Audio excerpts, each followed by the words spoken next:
stories.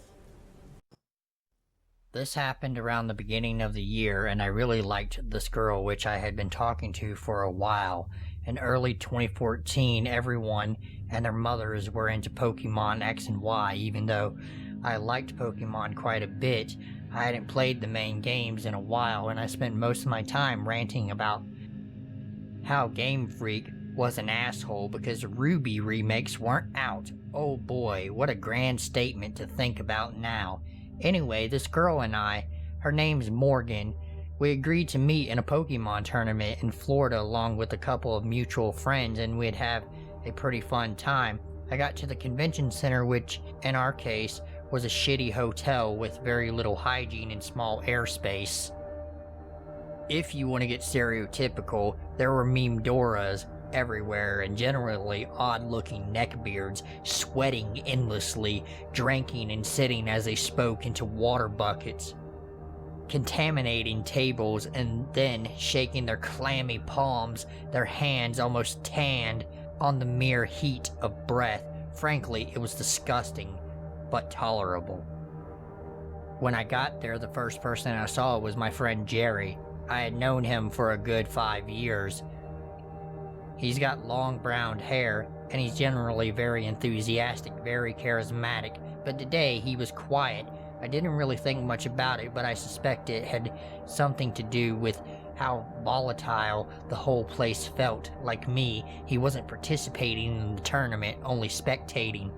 We greeted each other, and the first thing we did was try to spot our friends and the girl, Morgan. Our friends, who were all actually participating, were Flax, another friend of mine I'd known for some time, like 3 or 4 years. She's a blonde Pokemon breeding genius. The girl pretty much fucking knew Pokemon front and back. It was really surprising how knowledgeable she was, but she wasn't annoying or interrupting about it. I know her more because I have frequent Skype conversations with her and Jerry. Serena was virtually speaking Flax's girlfriend. She hung out with her all the time. They were soulmates. She had this dark hair, and I like to say she's a pretty objective person who tells you the other side of any story. I don't agree a lot with her opinions, but she's a lot of fun to talk to. Had been friends with her for around 4 or 5 years now or so. And then Jerry spotted Morgan, who, for the record, I had only talked to through the internet. She had this short pixie-like dark hair.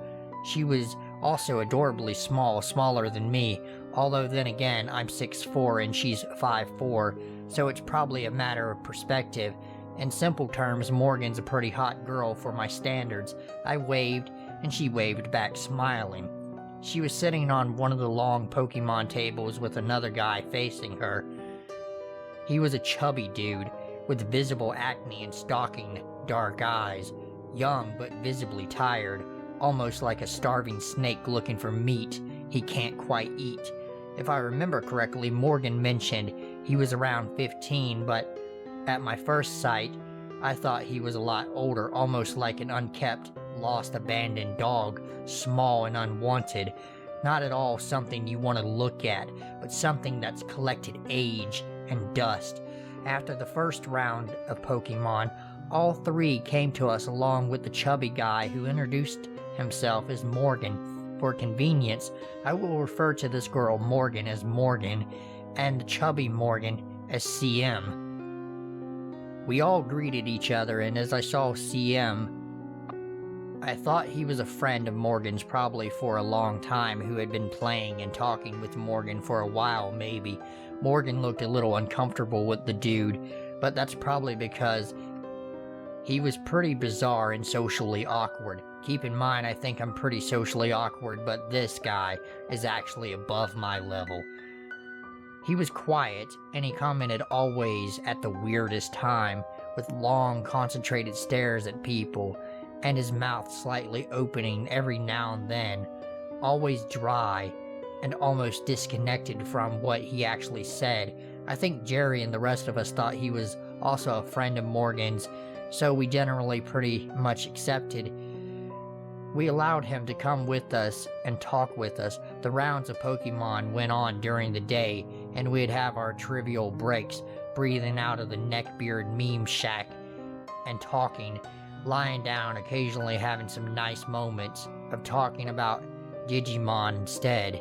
Around maybe the third round, we decided to go out for lunch. We walked to a McDonald's maybe a good 15 to 20 minutes away and ordered. CM followed us every step of the way, and Morgan and I walked together.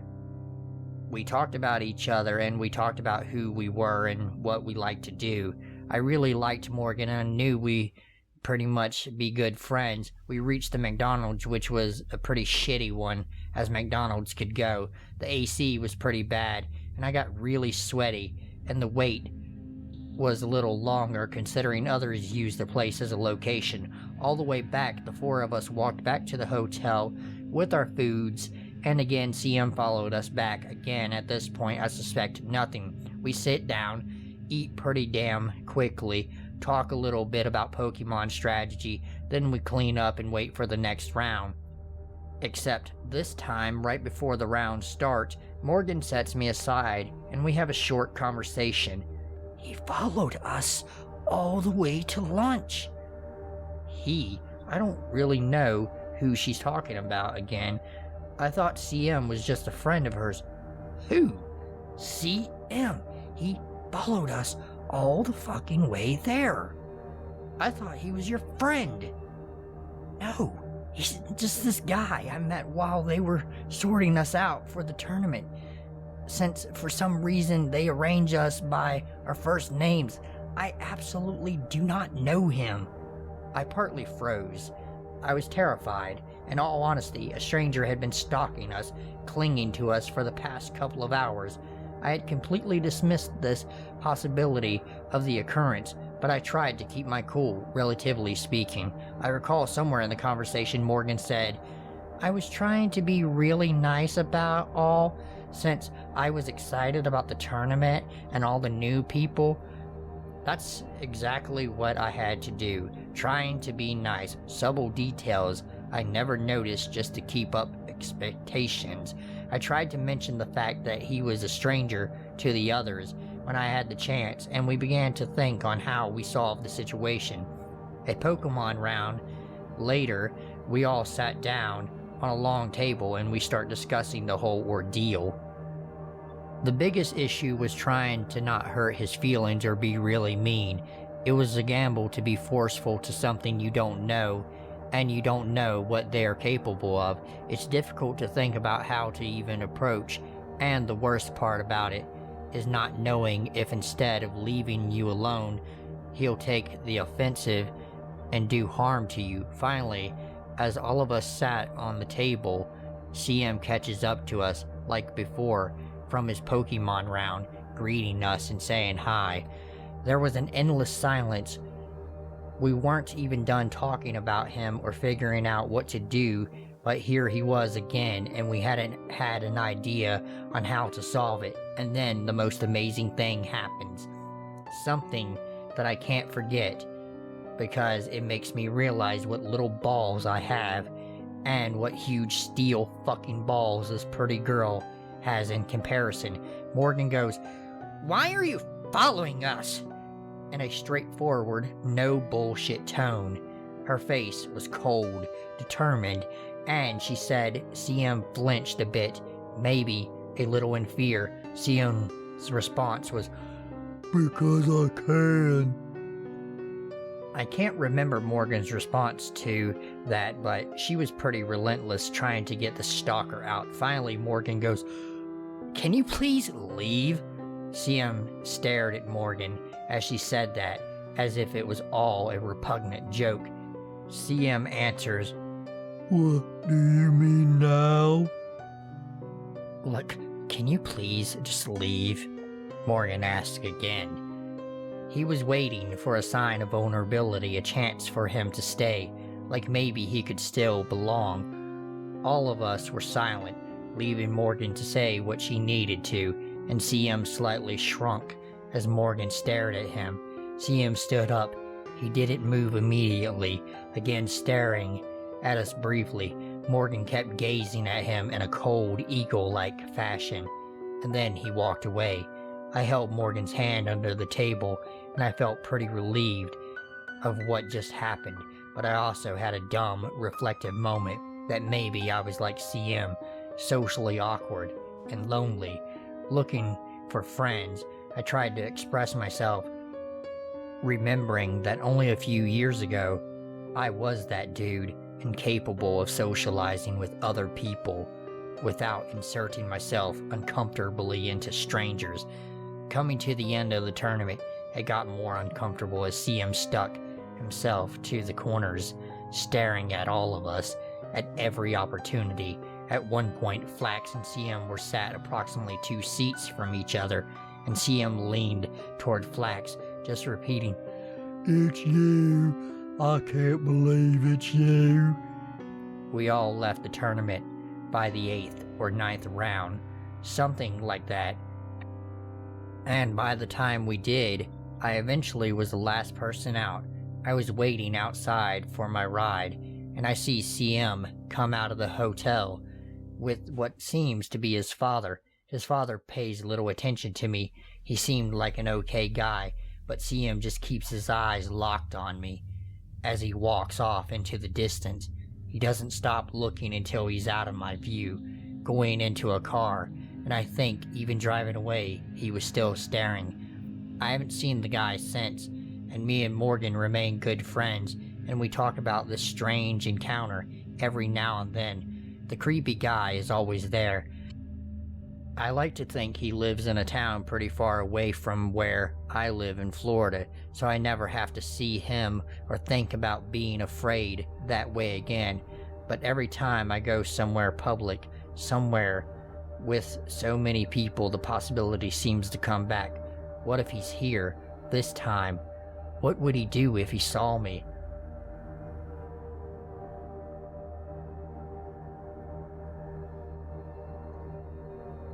So I just started my first job. It's a fry cook job at a royal fast food chain in America. My first days started off fantastic until I met my male manager. At first he seemed nice, way better than the female manager. He laughed and joked around with me and the other employees and generally made me feel pretty comfortable at a new place. Fast forward a few hours after meeting him, and shit hit the fucking fan very fast. I feel like to get the whole creepy factor, I should probably first describe what this guy looks like. He's tall and greasy, fat, has glasses, pimply, grayish black buzz cut, has glasses. He looks like a total neckbeard. He also talks like Renee from Storage Wars. Okay, so I'm getting off topic again, but I digress. This manager is a creepy dude. My first shift with him started off swell, like I said, but after the main manager left, It started off innocent enough. He asked if I liked mini golf. I wanted to be polite, and I told him yes. Then he proceeds to ask me to go mini golfing with him like 4 times. I'm a minor, and I told him, I don't think my parents would be very comfortable with that. His response, "We can just tell them that Sarah, the female manager, is coming too." I brushed this off because maybe the guy is just lonely. No biggie, right? Wrong. The next day, another woman, Hannah, was training me. She's about 50 and very sweet. I was making the sandwiches pretty quickly, and she was excited. She said that I was doing a great job, and that she hoped I'd stay around for a while because I was making her day brighter. Then the manager came around and says, "I hope you stay too.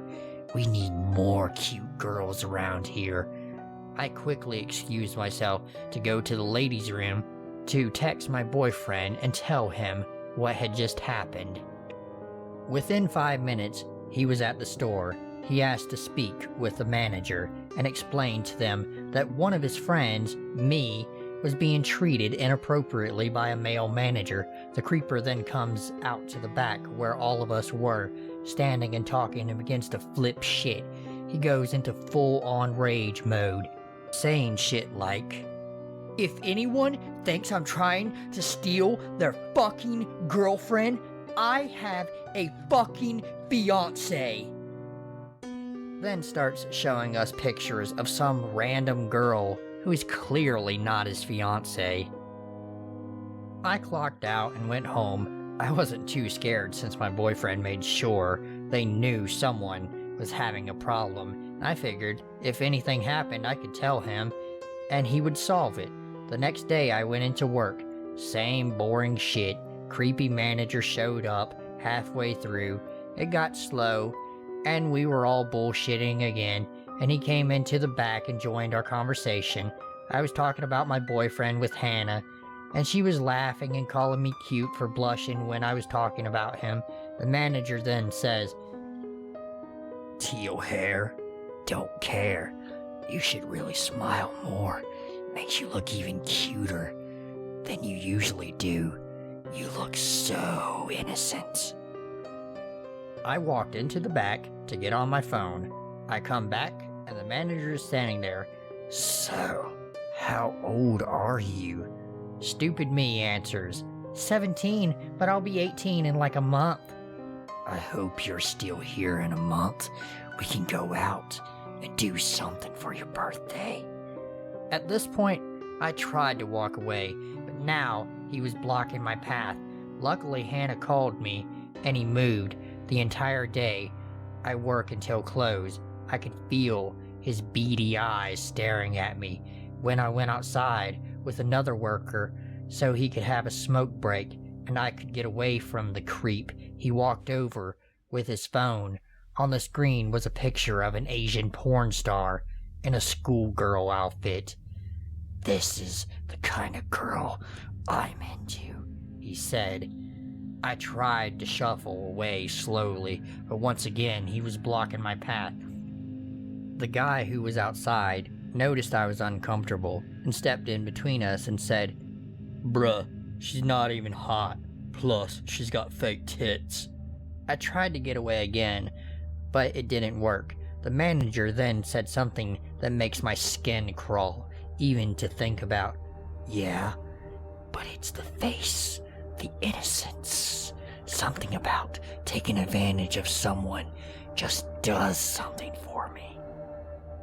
I would like to say that I noped the fuck out, quit, called the owner, anything that might have even been a little bit useful, but I didn't. I finished my shift, listened to this dude talk about all the sex he had when he was my age and how I shouldn't stay with one person for too long. I need to mix it up a bit or else I'll get bored. On my way home, I almost cried. I felt so disgusting. I went in and the next day hoping to speak with a different manager about him, but he was the only one there.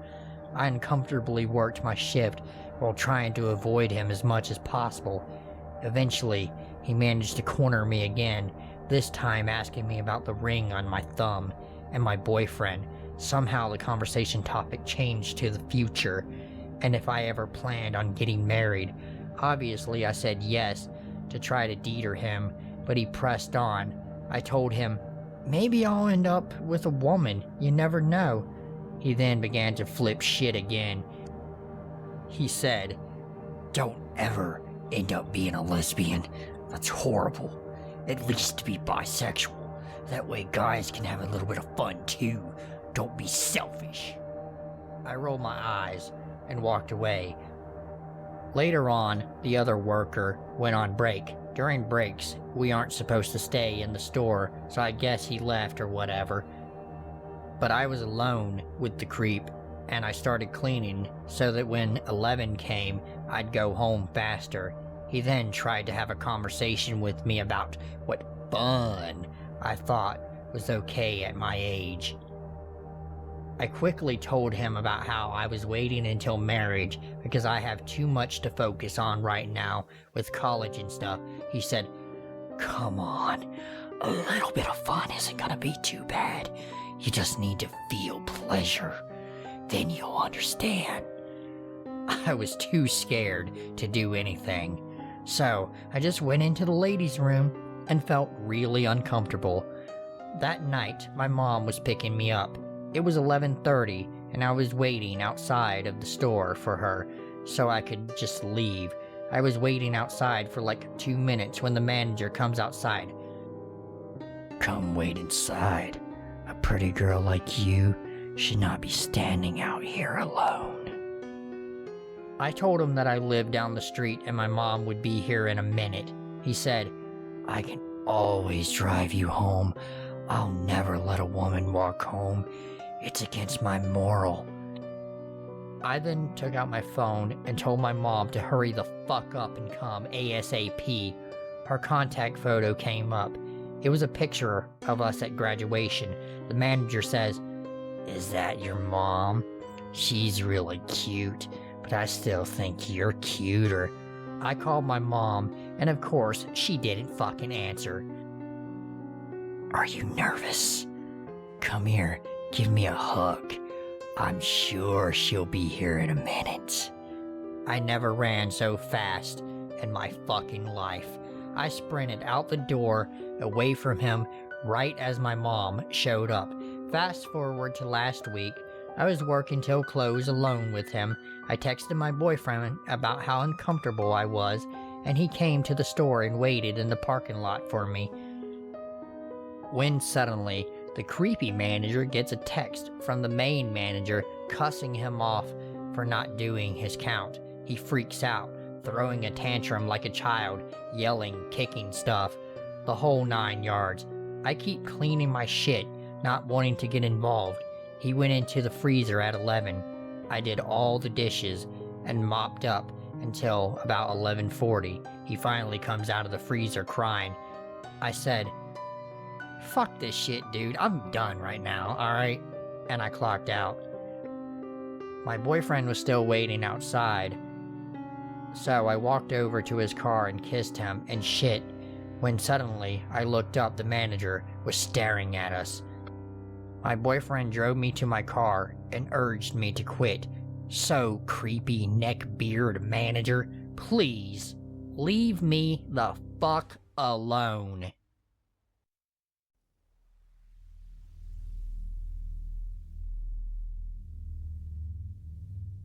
One night in November of 2017, when I was 22 years old, my mom and I went grocery shopping. While standing in the bakery section, my mom and I ran into my aunt, and the three of us stood there and chit-chatted for a while. I had been feeling generally uneasy around this time because I had recently been watching a lot of YouTube videos about true crime and creepy encounters. I was having trouble sleeping and had been getting scared when I was home alone and heard the tiniest noises. Due to this uneasiness or paranoia, I guess, I was very alert and on edge at the bakery at my grocery store. I stood there with my back to the bagels and kept an eye on everyone walking around past us as my mom and aunt shared stories. Nobody seemed suspicious until I caught the eye of a prematurely balding man. He looked like your average mid-30s brony neckbeard nice guy. I remember thinking to myself, "God, he's kinda creepy looking, isn't he?" as he walked through the produce section into the bakery. But then I started to feel bad. "Chill out, you're being way too judgmental," I told myself, going so far as to even smile at him out of sheer guilt. He's probably staring at you because you're staring at him. He's just glancing on his way by. He's going to forget about you the second he takes his eyes off of you, right? Wrong. I completely forgot about this experience for a few blissfully ignorant months. Then in January, I received a messenger request from an old friend I'd like to touch with. My long-lost friend was the first of many to reach out, saying that there was a lot of buzz on Facebook about a local sex offender who had been taking pictures of young women with hair he deemed pretty, some in their 20s like me, some well below the age of 18, and posting them on a picture sharing site. I don't know exactly how, but his online albums stocked with, and I am not exaggerating, thousands of these pictures had been found, and a bunch of screenshots were being plastered all over Facebook to raise awareness. My old friend saw a few pictures of me standing against the bagels, flanked by my mother and my aunt, my long hair hanging down, and my post-French braid waves. I felt sick to my stomach when I saw the screenshots. I told my family about what I just found out, and my brother immediately called the police to report it. As he was talking to an officer, I received more screenshots, this time of the creep's sex offender registry page. It was the man from the grocery store, the man I was initially unnerved by, the man I felt guilty about, the man I smiled at. When my brother got off the phone with the police, he told us that they had been flooded with reports all night. While sympathetic, the policeman my brother spoke to said there was nothing they could do, as the creep was legally within his rights to take those pictures of us out in public. The man was allegedly assaulted outside of a convenience store the night his pictures were discovered. Before he even realized it, he had been exposed, and he has since been arrested for possession of child pornography and an unrelated case. My brother had actually been aware of this guy long before, as he was apparently infamous on the net for being a sketchy white dude who was obsessed with Asian women, had a hair fetish, and oh yeah, was a convicted sex offender. So as they say, creepy photographer, let's not meet again.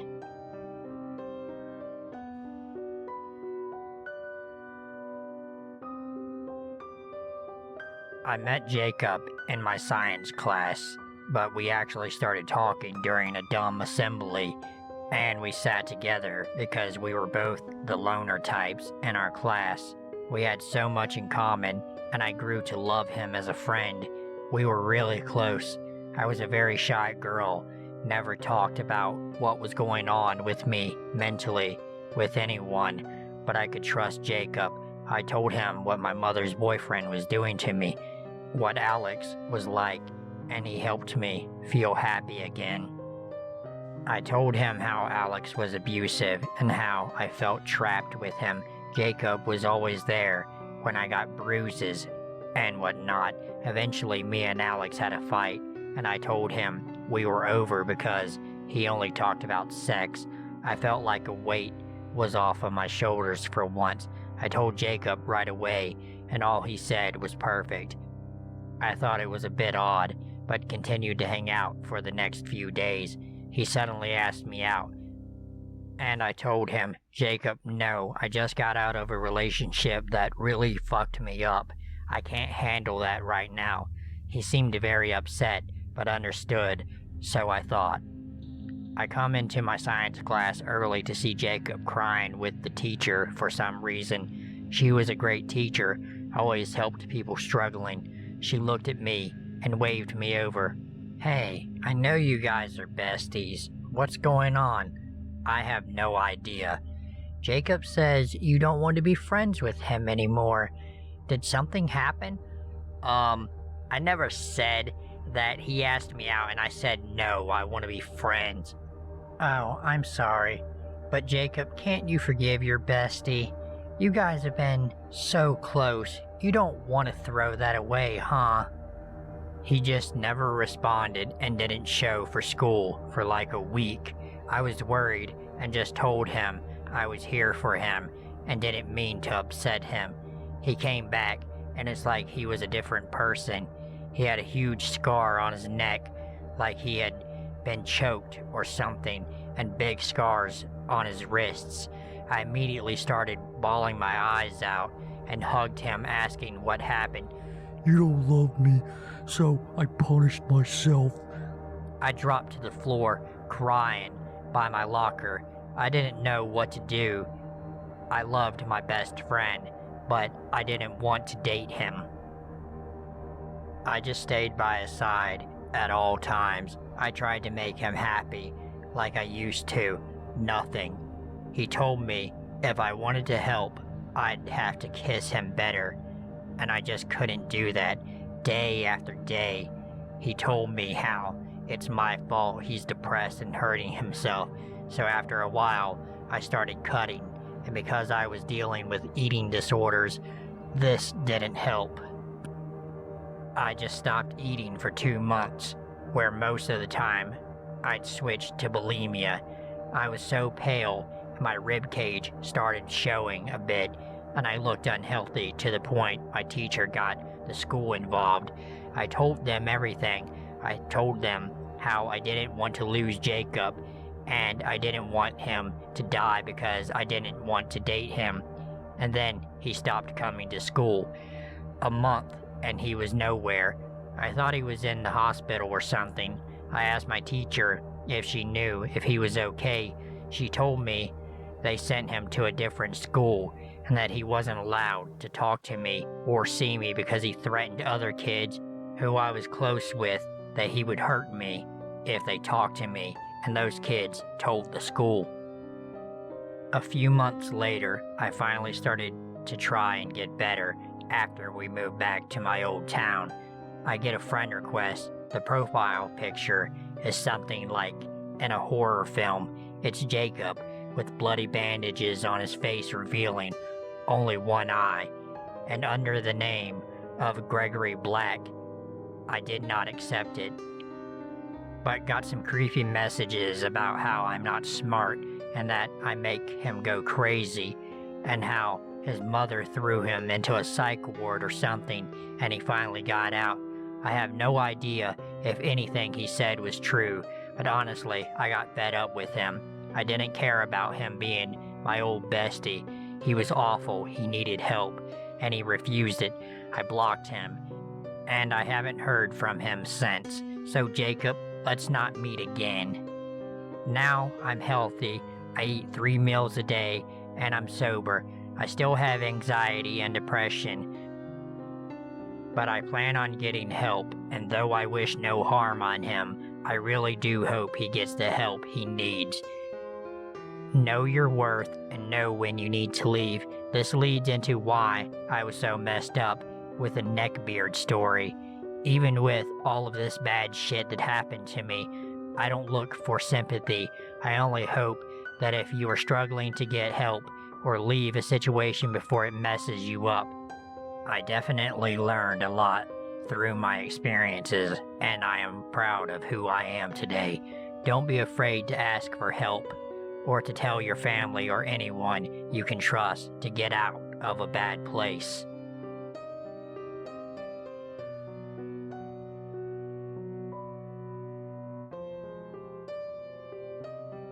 If you're new, go ahead and hit the like button and subscribe to my channel, as it really helps me out. And if you are already subscribed, welcome back and thank you for subscribing.